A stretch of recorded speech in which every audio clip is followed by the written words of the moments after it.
নতুন বাংলাদেশের জন্য প্রথম ধাক্কাটা এসেছিল ক্রীড়াঙ্গন থেকেই। রাজনৈতিক অস্থিরতায় বাংলাদেশ থেকে সরে যায় নারী টি-20 বিশ্বকাপ। অস্থির বাংলাদেশে যে এখন একটি বড় টুর্নামেন্ট আয়োজন করা কঠিন, সেটা মাথায় রেখেই আইসিসি টুর্নামেন্টটি সরিয়ে নেয় সংযুক্ত আরব আমিরাতে। শুধু টি-20 নয়, নিরাপত্তাকে কারণ দেখিয়ে বাতিল হয়েছে নিউজিল্যান্ড এ দলের বাংলাদেশ সফর। 25 সেপ্টেম্বর ঢাকায় হওয়ার কথা ছিল কমনওয়েলথ কারাতে চ্যাম্পিয়নশিপ। 40 দেশের এই টুর্নামেন্টটি হতে পারত দেশের অন্যতম বড় টুর্নামেন্ট, সেটিও সরে এখন গেছে দক্ষিণ আফ্রিকার ডারবানে। একের পর এক টুর্নামেন্ট বাতিল হতে হতে বাংলাদেশের সামনে এখন বড় চ্যালেঞ্জ।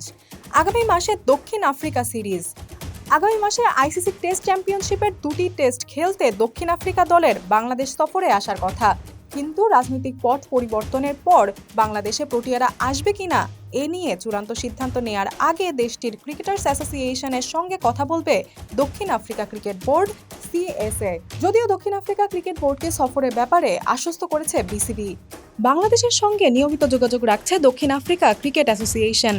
প্রোটিয়ারা বাংলাদেশে আসছে কিনা এ ব্যাপারে এক সপ্তাহের মধ্যে জানাবে দেশটির ক্রিকেট বোর্ড। ইএসপি ক্রিক ইনফো জানিয়েছে, সিদ্ধান্তটা সব পক্ষের সঙ্গে কথা বলেই নেওয়া হবে, যে কারণে সফরে যাওয়া না যাওয়ার বিষয়টি দক্ষিণ আফ্রিকার কোনো খেলোয়াড়দের ব্যক্তিগত সিদ্ধান্তের উপর নির্ভর করবে না।